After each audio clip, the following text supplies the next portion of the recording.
नमस्कार। आध्यात्मिक संसार में आपका स्वागत है। आज हम विभिन्न प्रकार के मंत्रों की प्रकृति के बारे में बात करेंगे।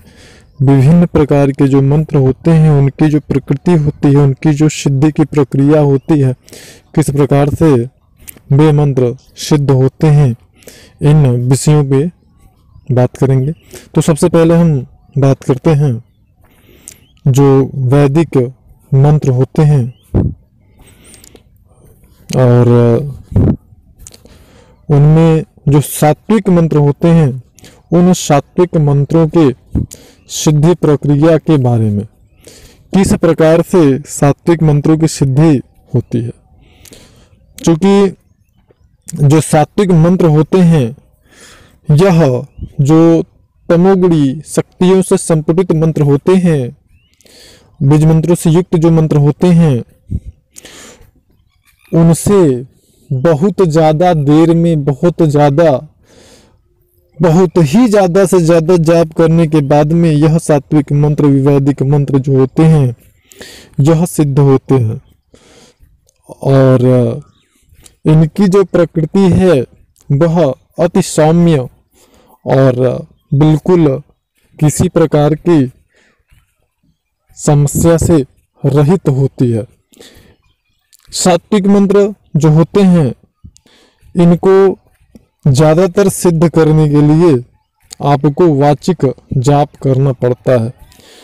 वाचिक जाप जितना ज़्यादा आवाज़ निकाल करके, ध्वनि निकाल करके आप इसका उच्चारण करते हैं, उतना ज़्यादा इन मंत्रों के द्वारा आपको लाभ प्राप्त होता है। यह आपके सात्विक वैदिक मंत्रों की प्रकृति होती है। सात्विक यानी कि जो वैदिक सात्विक मंत्र होते हैं, उनका आपको हवन, तर्पण, मार्जन यह करने की कोई आवश्यकता नहीं होती है, केवल जाप ही पर्याप्त होता है। जो कि बहुत सारे मार्गदर्शक यह बताते हैं कि नहीं, मार्जन करिए, तर्पण करिए, हवन करिए, तो यह सारी चीज़ें इसमें आपको आवश्यक नहीं होती हैं। सात्विक जो मंत्र होते हैं, यह साधकों के संकल्प शक्ति से कार्य करते हैं। उसके लिए किसी प्रकार के विशेष प्रयोग की आवश्यकता नहीं होती है। और किसी भी प्रकार से संबंधित व्यक्ति के लिए अगर कोई प्रयोग सात्विक मंत्र के द्वारा किया जा रहा है, तो वह व्यक्ति प्रत्यक्ष हो, परोक्ष, किसी भी प्रकार से पास में हो या दूर हो, उससे किसी प्रकार का कोई फर्क नहीं पड़ता है। और सात्विक मंत्र से व्यक्ति का हर प्रकार से शारीरिक रूप से, सामाजिक रूप से, आर्थिक रूप से, शारीरिक रूप से, हर प्रकार से व्यक्ति का कल्याण होना प्रारंभ हो जाता है। और उसका जो वातावरण होता है, जिस जगह पे यह जाप होता है, वह पूर्णतया पवित्र और सात्विक हो जाता है।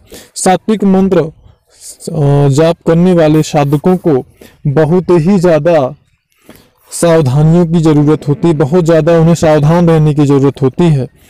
उन्हें खान पान में, अपने व्यवहारिक जीवन में, व्यवहार करने में और अपने आचरण में यम और नियम का पूर्ण रूप से पालन करना अति अनिवार्य होता है। नहीं तो साधना काल में उन्हें असफलता प्राप्त करनी पड़ती है।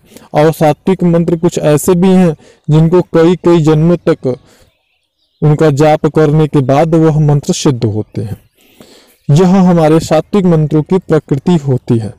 और सात्विक मंत्र की सिद्धता तब संपूर्ण मानी जाती है जब संबंधित शक्ति, प्रत्यक्ष संपन्न जो संबंधित शक्ति हो, वह साधक के सम्मुख प्रत्यक्ष होकर के और उसे वरदान प्रदान करे और उससे यह पूछे कि तुम्हारी इच्छा क्या है। यह सात्विक मंत्रों की प्रकृति होती है। अब हम बात करते हैं जो संपुटित तमोगुणी मंत्र हैं हमारे वैदिक, जिनमें बीज मंत्रों का प्रयोग अत्यधिक मात्रा में किया जाता है।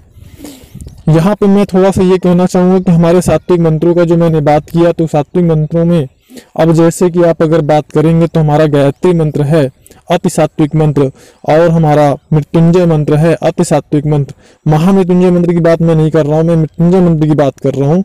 तो ये सारे मंत्र होते हैं जिनको कई कई जन्मों आप जब जाप इनका करते हैं तब जाकर यह आपको संबंधित शक्ति प्रत्यक्ष होकर के आपको मनोवांछित परिणाम प्रदान करती है, फल आपको वरदान प्रदान करती है। फिलहाल तो यह जो अब हम बात करते हैं जो हमारे तमोगुणी जो शक्ति से संपत्ति जो हमारे बीज मंत्र होते हैं, इनकी जो प्रकृति होती है अति उग्र होती है और इसमें आपको हवन, मार्जन, तर्पण और सभी विधि विधान की परम आवश्यकता होती है इनको सिद्ध करने के लिए। और यह मंत्र अगर कठोरता से थोड़ा सा अगर इसका नियमों का पालन किया जाए तो बड़ी ही शीघ्रता से यह सिद्ध हो जाते हैं। यह आपकी व्यवहारिक दृष्टि पे बहुत ही कम, जो सांसारिक व्यवहार है उनमें बहुत ही कम उनका प्रभाव इन मंत्रों की जाप साधना पे पड़ता है। और आपको यम नियम संयम का भी पालन करना, कुछ चीज़ों की अनिवार्यता होती है जैसे कि ब्रह्मचर्य, अन्यथा और चीज़ों की कुछ ऐसी चीज़ें जिनको आप नज़रअंदाज कर सकते हैं जैसे कि खान पान हो गया। वैसे तो साधक अपनी सफलता को प्राप्त करने की इच्छा के अनुसार वह सारी चीज़ों का पालन कर सकता है। दूसरी चीज, यह जो बीज मंत्र होते हैं तमोगुणी संपुटित बीज मंत्र होते हैं, जैसे कि हम बात करते हैं नमाज मंत्र का, तो यह नमाज मंत्र जब हमारा पहले चरण में सिद्ध होता है तो उस स्थिति में जो साधक होते हैं वह पहले जिन भी अगर आपको यह जानना है कि हमारा मंत्र सिद्ध हुआ है नहीं, या फिर पहला चरण आपका संपूर्ण होता है, तो उसके बाद अगर किसी चीज़ पे आपको प्रयोग करना है तो वह वस्तु, वह व्यक्ति, वह इंसान प्रत्यक्ष होना चाहिए, तो ही आप उसका प्रयोग करके सारी चीज़ों को जान पाएंगे कि हाँ मेरा मंत्र कहाँ तक सिद्ध हुआ है। और यह जो मंत्र होते हैं तमोगुणी बीज मंत्र होते हैं, यह कलयुग में अत्यंत तीव्रता से सिद्ध हो जाते हैं और शक्तियाँ व्यक्ति को प्रदान, संबंधित शक्तियाँ जाप करने वाले साधक को उनकी मनोवांछित शक्तियाँ प्रदान करते हैं, सिद्धियाँ प्रदान करते हैं, वरदान।